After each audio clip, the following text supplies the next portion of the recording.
Hello mga B! Welcome sa final part ng aming Chasing Waterfalls series. We are on our halfway mark papunta sa Auasen Falls. Unlike sa previous waterfalls na napuntahan namin na puro uphill climb, dito naman ay sobrang steep descent. Hindi ako agree sa sinasabi ng marami na mas madali ang maglakad pababa kaysa sa pataas. Para sa akin, mas nakaka-stress ang mag-hike pababa ng bundok kasi masakit ito sa tuhod, plus may chance pa na kapag hindi maganda ang landing ng iyong mga paa, pwede kang gumulong-gulong uncontrollably hanggang sa baba. It's a walk in the park.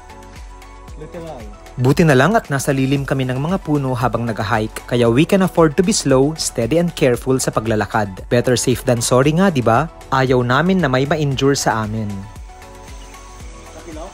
Bilib din ako dito kay Doktora. Kahit natapilok na siya, pinilit pa rin niyang ituloy ang hike. I have always admired the kind of friends that I have. Lahat sila ay pinanday na ng hirap at pagsubok ng buhay. At sa kanilang bawat pagbagsak, nakangiti pa rin silang bumabangon.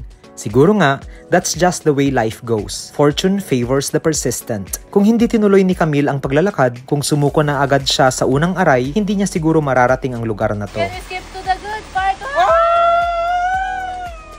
Overlooking the edge of the mountain, kitang-kita na namin ang kabuuan ng Auasen Falls. Fuck, another downhill! So near yet so far. Sabi ng tour guide namin ay malayo-layo pa ang aming lalakarin bago namin marating ang paanan ng waterfalls. Palabas na kami sa kakahuyan, kaya damang-dama na namin ang matinding sinag ng araw. Masakit na siya sa balat in fairness. Galit na galit si Haring Araw. At sayang yung Kojik. Gayunpaman, hinding-hindi ko ipagpapalit ang experience na to kahit pa maging kulay sunog na ako. The view is just so breathtaking. As a gamer kid na mahilig maglaro ng RPG sa PlayStation katulad ng Final Fantasy, Legend of Legaia, or Suikoden 2, sobrang nagalak ang puso ko sa aking mga nakikita. Para akong pumasok sa isang virgin grasslands untouched by the destructive grasps of humans. Mawiwili ka talagang mag-pictorial dito, lalo na sa may cliff na adjacent sa mismong falls. From where we stood, para kaming naglalayag sa luntiang karagatan. Sobrang slay talaga ng Sigay. Gaya ng sabi ng mga Gen Z, this place is giving. It's giving talaga mga B. Sa Tagalog, nagbibigay ito. And if you ask me kung anong binibigay nito sa amin, my simple answer is, it's giving inner peace.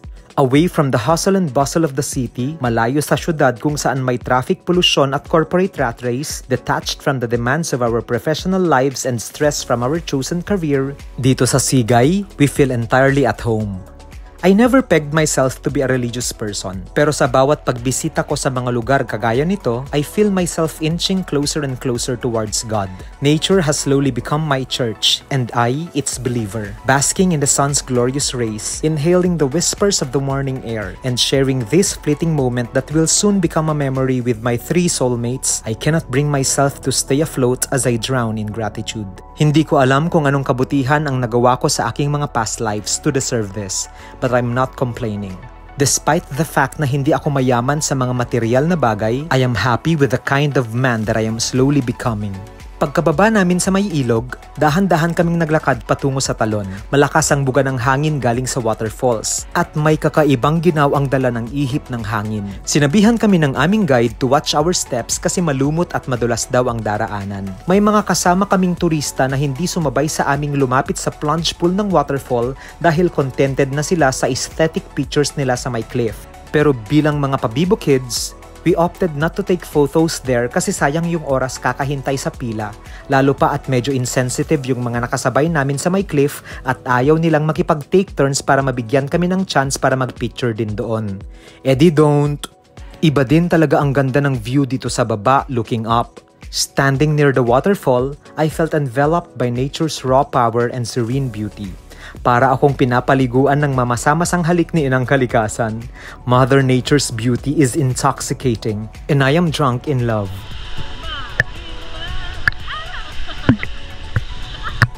After magpahinga saglit, nag-decide kaming sumuong na sa tubig. Itong mga friends ko biglang nabuhayon ng dugo at naging sobrang playful. At bilang volunteer videographer at feelingero content creator, game na game akong videohan sila. Capturing my friends in front of the majestic waterfalls fills me with so much happiness. Bawat shot na aking kinukunan, I am given the power to immortalize a beautiful moment in time with my tribe. Dahil sa aking kamera, pwede kong balik-balikan ang aming mga tawanan, kulitan at bardagulan. Kung dumating man ang panahon na malimutan ko na ang experience na to, alam kong hindi ako bibiguin ng memory card ng cellphone ko. Siguro nga mga B, ito talaga ang dapat nating ginagawa at pinagtutuunan ng pansin habang malakas pa ang ating mga tuhod. To make memories amidst the pressure of our day-to-day lives. Hindi sa pagiging out of touch sa realidad ha, may mga kanya-kanya din naman kaming mga problema at pagsubok sa buhay. But we still try our best to live the life to the fullest. Because time and tide wait for no man. Ang oras natin sa mundong ibabaw ay hindi kailanman hihinto dahil lang sa stress tayo. The natural progression of events continue on regardless of our individual circumstances. Gaya ng tubig sa ilog na patuloy ang pagdaloy, ang pagpihit ng orasan ay hindi natin mapipigilan. I guess what I'm trying to say is that we should make the most of our time and seize opportunities as they won't wait for us. Can we skip to the good part?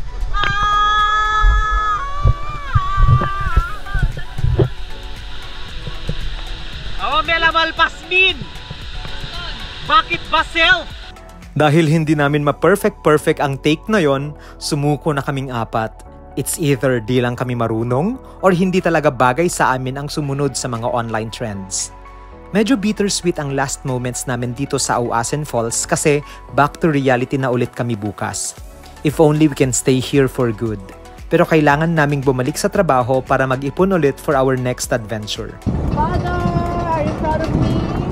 Sa mga viewers ko na sumubaybay sa series na to, sana masarap lagi ang ulam nyo. Kita-kita ulit tayo sa aming susunod na adventure. Yun lang.